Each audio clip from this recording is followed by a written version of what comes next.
Yeah.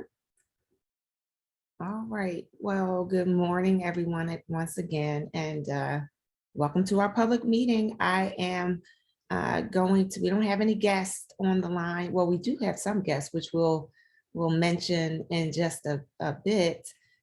We have some of our new compliance investigators that are on the Zoom, and so I'll speak briefly about them in our update, and maybe they can just say something, say hello to our commissioners, and our commissioners can introduce themselves as well. But with that said, I am going to turn it over to Commissioner Shalimar Thomas. Thank you, Kia. Good morning, everyone. Happy Friday. Welcome to the Philadelphia Commission of Human Relations public session taking place today, April 21st, 2023. Can we start with the approval of the meeting minutes? Are there any corrections? Okay.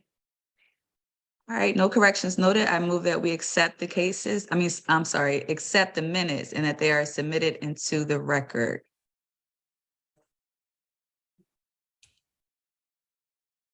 I just got a pop-up saying my internet is unstable. If I'm going in and out, I apologize. Just wave your hands in the air if I pause or something. You're good. All right. Next up are the cases recommended for recusals. For closings. I will ask for recusals after the cases are read.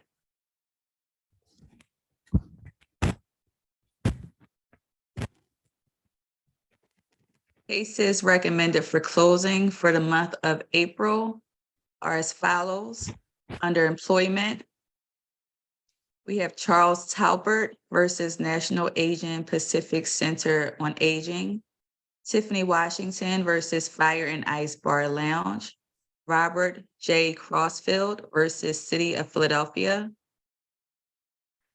Bonnie Ferguson versus City of Philadelphia Department of Corrections, Ibrahim Monplay versus Chipotle Mexican Grill Incorporated, Jamise Laws versus Marriott International Incorporated, Estelle Sandberg versus Randstad US LLC, Clifton Lights versus City of Philadelphia, Train Overton versus Bethana, Kayla M. Thomas versus Philly Shipyard, Elgrin T. Green III versus Public Health Management Corporation, Hyacinth C. Malone versus Aramark, Ruth Manning Freebowitz versus Philadelphia Nursing Home, Luigi Rosemini versus Philadelphia Fire Department, Quentin W. Hopley versus Mueller Incorporated, Tashera Johnson versus Precision Terminal Logistics, Taisha Christian versus Ernst & Young, LLP. Under housing, we have Lindsay S. Vance versus OFC Realty, LLC, and Wayne Hoke. Jack and Trader versus AJH Management. Housing Equality Center of Pennsylvania versus Pro Managed LLC et al. Under public accommodations, we have Ruben Terrani versus Icy Smiles, doing business as Rita's Water Ice, and Thomas Esposito. Ruben Terrani on behalf of Elzer Terrani versus Icy Smiles, doing business as Rita's Water Ice and Thomas Esposito. Diamond Betsil versus Four Seasons Hotel. Under Ban the Box, we have Jason Roman versus United Health Group. And under Cashless Business, we have William Lawler versus Planet Fitness. Any recusals?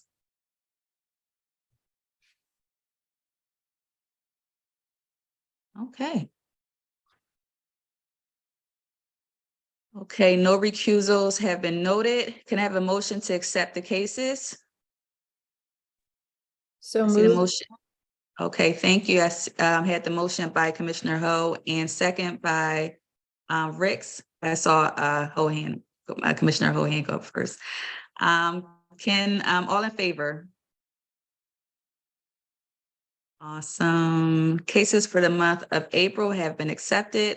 And with that, I'll turn it over to our Executive Director, Kia Gee, for her report.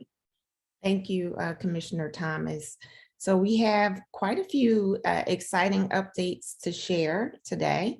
I will start with compliance and want to say a huge congratulations and kudos to Deputy Director Pamela Gwaltney, Attorney Karen Foreman, our compliance supervisors, and the entire compliance team for securing over $336,000 for our complainants this month. So wonderful job, wonderful job.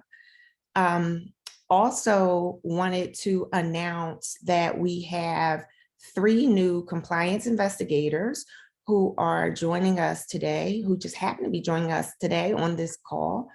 A brand new HR representative, Anthony Table.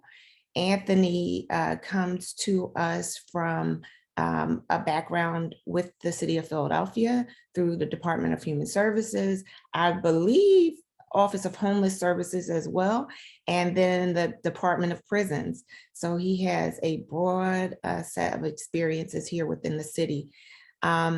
He started Monday, so it's brand new, brand new. We also have Abigail Sue, who is formerly from our Community Relations Division, and she started over in compliance on Monday as well. And then finally, we have Adriana Irasi. I hope I said that right. And she was one of our intake coordinators, and she was promoted and just had a little baby, but was promoted and joined compliance on Monday as well. So with that said, I don't know if you want to wait to the end and then we can just go through the commissioners just introducing themselves. I don't want to take up too much time during the report. Yes, makes sense. Okay. And then next with community engagement, prevention, and education, HR Representative David Oliver presented on PCHR services at an Intro to Human Services class over at Community College of Philadelphia. HR Representative Carlos Aviles conducted a presentation of PCHR services at the 24th Police District, and he did that in Spanish, so great in terms of language access. HR Representative Tiara Thompson is assisting the 12th Police District Advisory to help them develop mental health awareness events for their mental health awareness month. Then on March 21st, Deputy Director Randy Duque delivered a training on de-escalation and safety for the staff at the Shofusu House. In terms of conflict responses, HR Representative Boonrat Mott is working to address a situation of a racist sign being placed on a neighbor's front door in South Philadelphia. Other noteworthy events for this reporting period. On March 31st, I provided remarks at the Trans Day of Visibility, which was at City Hall. On April 12th, Deputy Director Randy Duque provided remarks at the viewing of Rebuilt from Broken Glass with 96-year-old Holocaust survivor Fred Barron, and that took place at George Washington High School. On April 20th, the PCHR and the Mayor's Commission on Faith-Based and Interfaith Affairs co-sponsored an interfaith iftar with Peace Islands Institute. And the theme of the iftar was Breaking Fast, Confronting Hate. It was held at City Hall yesterday. And then also wanted to announce that we've had some exciting staff changes over in the Community Relations Division as well. Former compliance investigator Shanice Drinks has transitioned over to community relations. And so we are excited to have her out in the field representing us in the community. Upcoming events for the next reporting period. I will be on April 26th, I will be participating on a panel for the National Bar Association Women Lawyers Division on the anniversary of the Fair Housing Act, and specifically discussing housing challenges and discrimination within Philadelphia, and some of the things that our agency is doing to combat that. On April 27th, Deputy Director Pamela Gwaltney will conduct a training for City Council constituent services people on the Renters Access Act. And that's going to be next Thursday, I believe. Also on May 2nd, Attorney Karen Foreman will speak at the Association for Conflict Resolution Greater Philadelphia chapter on feedback every mediator should hear, what parties say and don't say about their goals in resolving employment discrimination claims. Moving on to hate and bias data. For this month, there were 9 incidents of hate reported to PCHR. All 9 of them were confirmed as incidents of hate, which centered on religious, racial, and anti-LGBTQ hate incidents. The incidents were as follows. For religious, there was an Islamophobic incident where a security person verbally accosted a tenant, calling her Islamophobic slurs or statements, such as asking why she was dressed the way that she was. Anti-Semitic, a complainant observed stickers with white supremacist and anti-Semitic statements on utility poles. And I'm sure maybe you've seen this happen in Port Richmond. So keeping our eye on that. Racial and ethnic, there was a anti-white incident involving an offender arrested after striking a person for no reason, challenging him and yelling anti-white slurs. There was an AAPI incident where an unknown person shoved an Asian male and called him a racial slur. There were also anti-Black and anti-white incidents involving a belligerent airline passenger who struck a police officer, called him the N-word, and then used anti-white slurs against the assisting officers as they removed him and took him into custody. There was another anti-Black incident where a person called the parking authority officer an N-word and had his dog actually attack the parking authority officer after he received a parking ticket.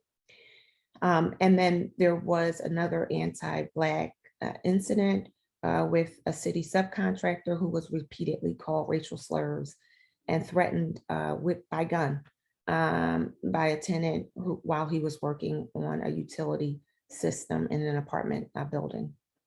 And then we had 2 anti-LGBTQ incidents. First, a person who witnessed 2 men in a pickup truck screaming anti-LGBTQ messages and throwing trash on a person who was just waiting at an intersection. And then the last incident involved a student whose parents sent threatening emails to the teacher, calling the teacher a gay slur. For all of these incidents, we do follow up and make sure that the victims have been connected to services and that the police department is involved as necessary as well. For this year to date, there have been 30 incidents of hate reported to us, and 28 of them were confirmed, 2 were unconfirmed. And that concludes my report.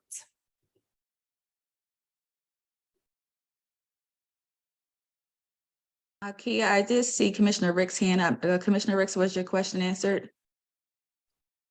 I think it basically was. I mean, I'm listening to these, and of course, that was a devastating report, Kia. I mean, those are really serious incidents. And as I was listening, I was thinking, that sounds criminal, that sounds criminal, that sounds criminal. But you essentially answered my concern, which is, has the district attorney's office have the police department been involved? And it sounds like, yes, that's already happened.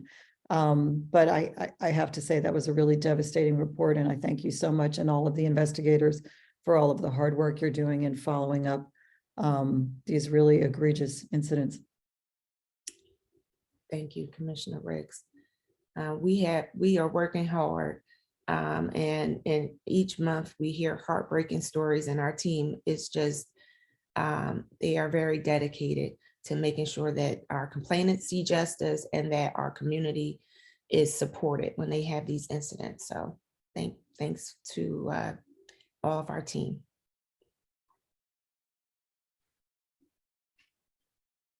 All right. So if there is no additional questions, we can just take the remainder of the time to allow the commissioners to introduce themselves for the benefit of our new investigators. We have 2 meetings. I'm sure you learned this. They've been in extensive training this entire week. So they know that we have our public session and then our executive session as well. But our commissioners are appointed by the mayor. There are 8 currently, but we are slated to have 9.